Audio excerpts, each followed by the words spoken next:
नमस्कार प्यारे साथियों, कैसे हो आप सब।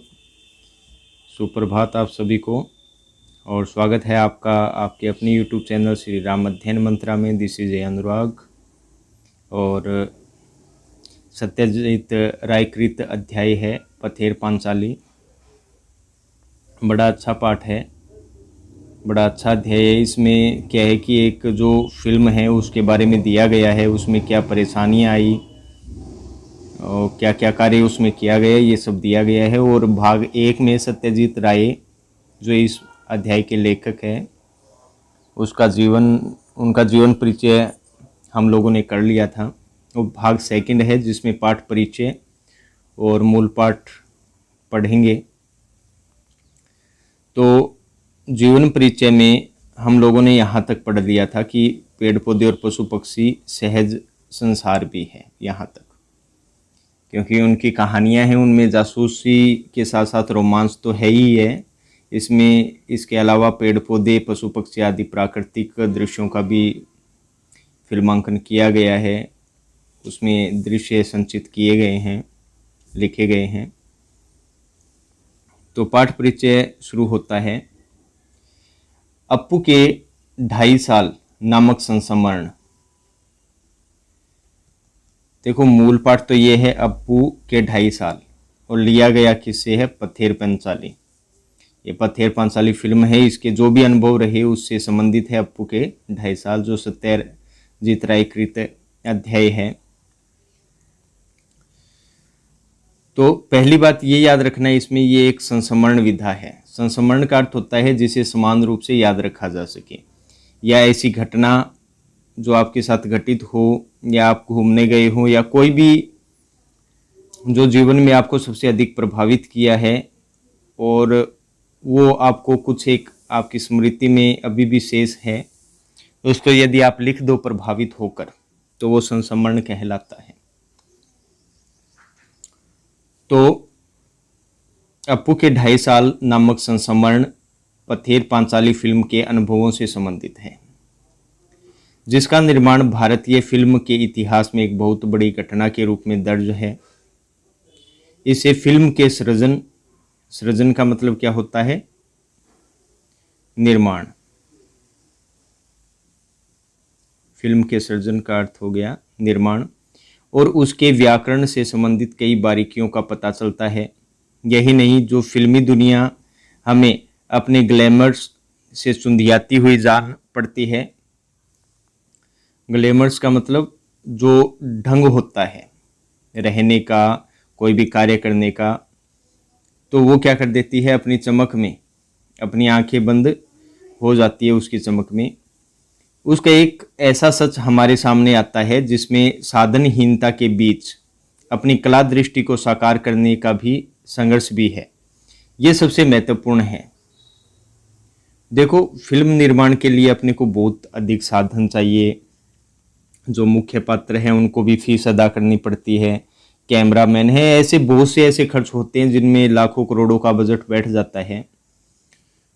और ये जो अनुभव अब बता रहे हैं सत्यजीत राय जी, वो क्या है कि साधनहीनता, उनके पास बिल्कुल भी साधन नहीं थे, लेकिन अपनी कला दृष्टि, लेकिन अपनी कला के कारण इस सब को उन्होंने क्या किया, साकार किया। इस पाठ का भाषांतर बांग्ला मूल से विलास गीते ने किया। ये इंपॉर्टेंट है, याद रख लेना। देखो, मूल तो ये किस में है, बांग्ला भाषा में है, लेकिन इसे हिंदी भाषा में रूपांतरित किसने किया, विलास गीते ने। किसी फिल्मकार के लिए उसकी पहली फिल्म एक अबूझ पहेली होती है। अबूझ मतलब जिसे जाना न जा सके, ऐसी एक पहेली होती है। और बात करें वो भी पहली फिल्म की, तो बनने या न बन पाने की अमूर्त शंकाओं से घिरी। अमूर्त का मतलब जिसे देखा न जा सके, जिसे छुआ न जा सके, वो अमूर्त कहलाता है। जो अपने कल्पनाएं करते हैं ना, वो अमूर्त ही है एक प्रकार से। शंकाओं का अर्थ होता है संदेहों, या आप कह सकते हो शंका का अर्थ होता है संदेह। फिल्म पूरी होती है तो फिल्मकार जन्म लेता है। अपनी पहली फिल्म की रचना के दौरान हर फिल्मकार का अनुभव संसार इतना रोमांचकारी होता है कि वह उसके जीवन में बचपन की स्मृतियों की तरह हमेशा जीवंत बना रहता है। इस अनुभव संसार में दाखिल होना उस बेहतरीन फिल्म से गुजरने से कम नहीं है। तो ये मित्रों हो गया आपका पाठ परिचय। कुछ एक समझ में आया कि बहुत कम साधनों में ये फिल्म निर्माण किया है और पहली फिल्म एक फिल्मकार के लिए रोमांचकारी होती है। हालांकि वो कुछ एक नए दिखाई देने वाले संदेहों से घिरी रहती है। नए दिखाई भाई आगे क्या फिल्म सक्सेस हो पाएगी, क्या लोग इसे देखेंगे, क्या फिल्म सक्सेस होने के बाद में मैं आगे कैरियर बना पाऊंगा, ऐसा ऐसा कुछ शंकाएं मन में चलती रहती है। अपने भी कोई काम करते हैं तो भी मन में हजारों शंकाएं रहती है कि कार्य पूर्ण होगा या नहीं होगा, ऐसी कुछ संदेहों से ये संबंधित है। तो अब चलते हैं मूल पाठ की ओर।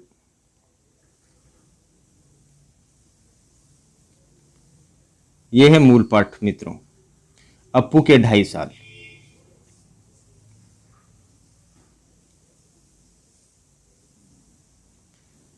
तो शुरू करते हैं। पत्थर पांचाली फिल्म की शूटिंग का काम 2.5 साल तक चला था। तो ये छोटी छोटी बातें ये आपको याद रखना है, मैं चिन्हित करता रहूँगा इसको। पत्थर पांचाली का कार्य या शूटिंग का मतलब होता है फिल्मांकन। शूटिंग का अर्थ क्या होता है? फिल्मांकन।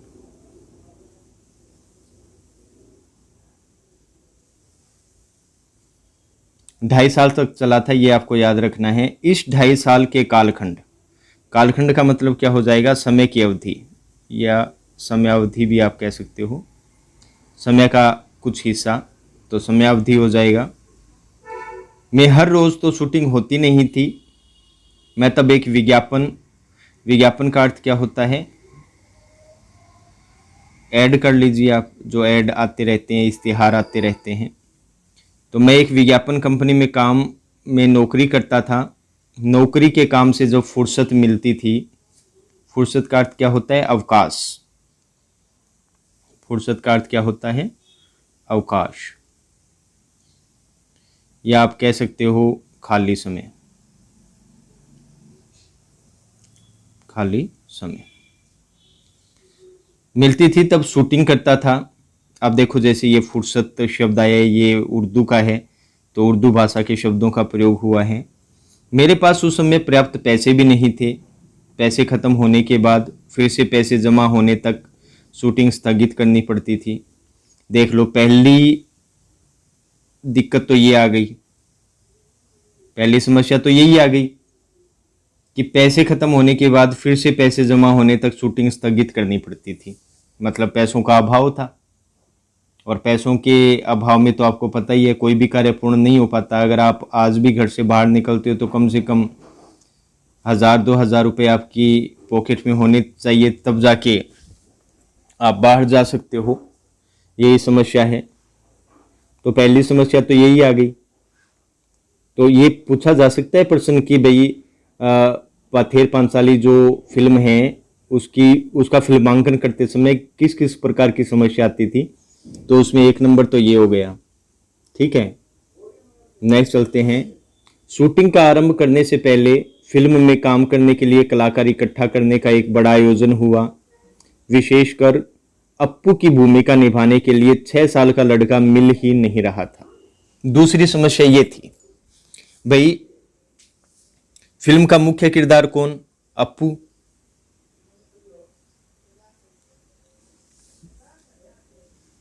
ये देखो,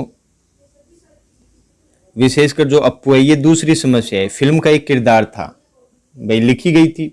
फिल्म दर्शाने से पहले, दृश्य दर्शाने से पहले एक कहानी तैयार की जाती है। फिल्म निर्माण करने से पहले उस कहानी में एक पात्र था अप्पू, और अप्पू कोई 6 वर्ष का था और 6 वर्ष का बालक कोई मिल ही नहीं रहा था। दूसरी समस्या ये हो गई। और तो कलाकार इकट्ठे हो जाते थे लेकिन अप्पू मिल नहीं रहा था, एक 6 साल का लड़का। आखिर मैंने अखबार में उस संदर्भ में एक इश्तिहार दिया। संदर्भ का अर्थ क्या होता है? उस फिल्म के लिए। इश्तिहार का अर्थ क्या होता है? विज्ञापन। जो ऊपर शब्द आया था विज्ञापन, वो ही एड जिसे आप बोलते हो इंग्लिश में, मशहूरी। अच्छा ठीक है, अब देखते हैं आगे। रास बिहारी एवेन्यू की एक बिल्डिंग इमारत में मैंने एक कमरा भाड़े पर लिया था। अच्छा, कौन सी? रास बिहारी एवेन्यू। वहां पर बच्चे इंटरव्यू के लिए आते थे, बहुत से लड़के आए, लेकिन अप्पू की भूमिका के लिए मुझे जिस तरह का लड़का चाहिए था वैसा एक भी नहीं था। एक दिन एक लड़का आया, उसकी गर्दन पर लगा पाउडर देखकर मुझे शक हुआ। अच्छा, पाउडर लगा रखा था, दौड़ो होने की कोशिश करो। नाम पूछने पर नाजुक आवाज में वह बोला, टिया। उसके साथ आए उसके पिताजी से मैंने पूछा, क्या अभी अभी इसके बाल कटवा कर यहाँ ले आए हैं? वे सज्जन पकड़े गए, सच छिपा नहीं सके, बोले, असल में यह मेरी बेटी है। अप्पू की भूमिका मिलने की आशा से इसके बाल कटवा कर आपके पास ले आया हूँ। ये देखो, ये इसकी मुख्य है। देखो, अप्पू वैसे लड़का है, लेकिन जो सज्जन थे वो क्या बोले, ये मेरी बेटी है। तो अप्पू का किरदार शायद एक लड़की निभाएगी, वो आगे आपका संशय मिट जाएगा। तो उन सज्जन ने सीधा बोल दिया कि भाई हमें आशा थी कि अप्पू की भूमिका हमें मिल जाएगी, इसलिए इसके क्या कटवाए हैं, बाल कटवाए हैं। नेक्स्ट,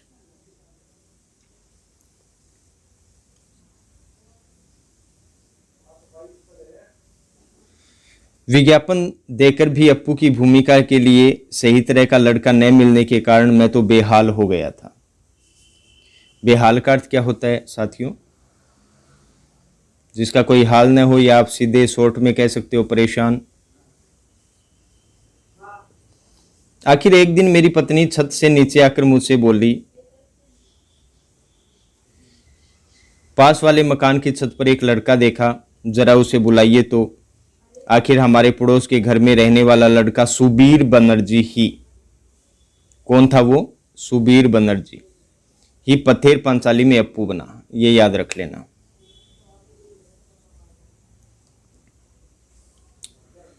फिल्म का काम आगे भी 2.5 साल चलने वाला है, इस बात का अंदाजा मुझे पहले नहीं था।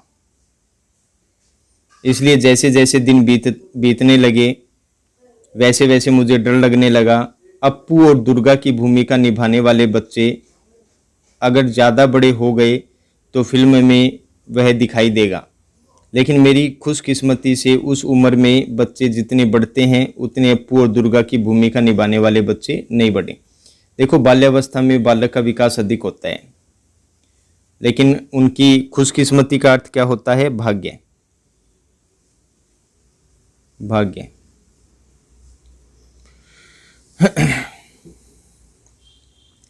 इंदिरा ठाकुरून की भूमिका निभाने वाली 80 साल उम्र की चुन्नी बाला देवी 2.5 साल तक काम कर सकी, यह भी मेरे लिए सौभाग्य की बात थी।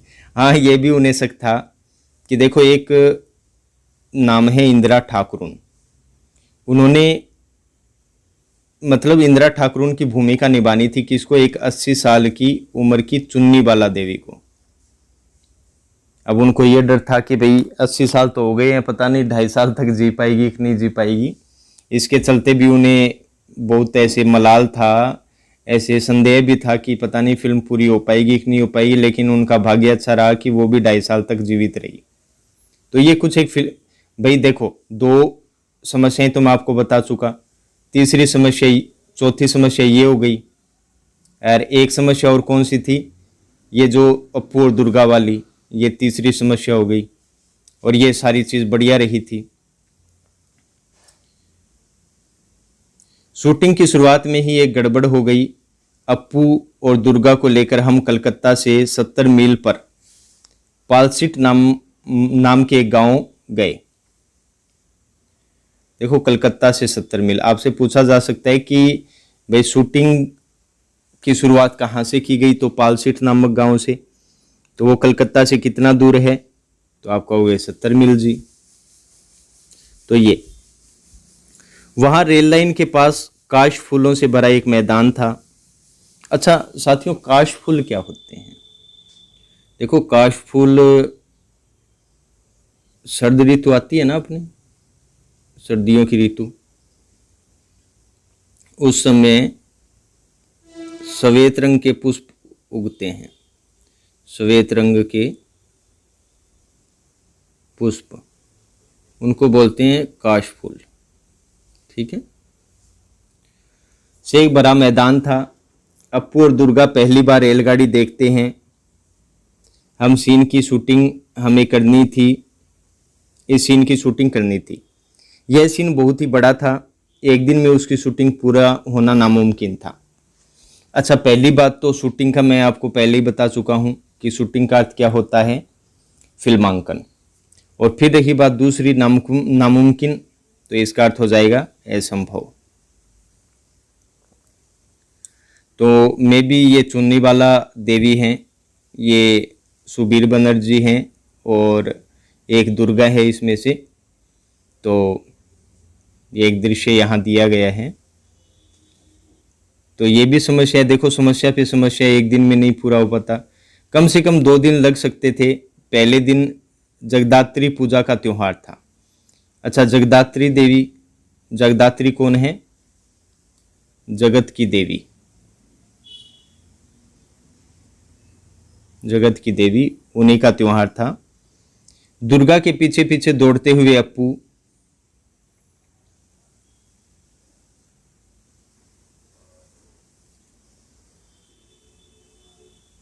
यहां से शुरू है, काशफूलों के वन में पहुंचता है। सुबह शूटिंग शुरू करके शाम तक हमने सीन का आधा भाग चित्रित किया। Very good. निर्देशक, निर्देशक कौन होता है भाई?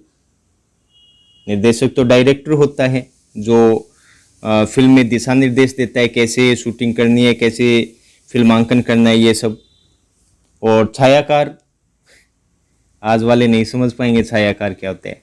अरे देखो, छाया उतारना, कैमरे की द्वारा दूसरी फोटो कॉपी करवाते हैं, वैसे ही अपनी भी फोटो कौन उतारता है? कैमरा उतारता है, छाया उतारता है, तो क्या हो जाएगा? कैमरामैन। कैमरामैन को कौन क्या बोलते हैं? छायाकार। नेक्स्ट, छोटे अभिनेता अभिनेत्री मतलब नायक और नायिकाएं, हम सभी इस क्षेत्र में नवागत होने के कारण, नवागत का अर्थ क्या होता है? नए आए हुए। लगभग सभी क्या थे? नए आए हुए थे। तो थोड़ा के कारण थोड़े बोराए हुए थे। बोराए हुए का अर्थ क्या हो जाता है? आप कह सकते हो पागल। झुंझलाए हुए से थे। बाकी का सीन बाद में चित्रित करने का निर्णय लेकर हम घर पहुंचे। 7 दिन बाद शूटिंग के लिए उस जगह, तो वह जगह हम पहचान ही नहीं पाए। लगा ये कहाँ आ गए, हम कहाँ गए वे सारे काशफूल? बीच के 7 दिनों में जानवरों ने वे सारे काशफूल खा डाले थे। ये देखो, अब ये और समस्या आ गई। देखो, सीन कहाँ लेने गए थे? काशफूल के मैदान में। क्यों? क्योंकि दुर्गा के पीछे कौन भाग रहा था? धीरे धीरे अप्पू और वो काशफूल के मैदान में पहुंच जाते हैं। भाई आधा पार्ट चित्रित कर लिया था, आधा छोड़ा था, भाई बाद में कर लेंगे। और जब वो पहुंचे, कब? 7 दिनों बाद। तो 7 दिनों बाद उन्होंने देखा कि वो जो काशफूल थे, वो सारे काशफूल थे, वो सब जानवरों ने खा डाले 7 दिन में। ये हो गया, एक और समस्या आ गई। अब अगर हम उस जगह बाकी आधे सीन की शूटिंग करते तो पहले आधे सीन के साथ उसका मेल कैसे बैठता? उसमें से कंटिन्यूटी नदारद हो जाती। कंटिन्यूटी का अर्थ क्या होता है? ये तो आप जानते ही हो सब, निरंतरता।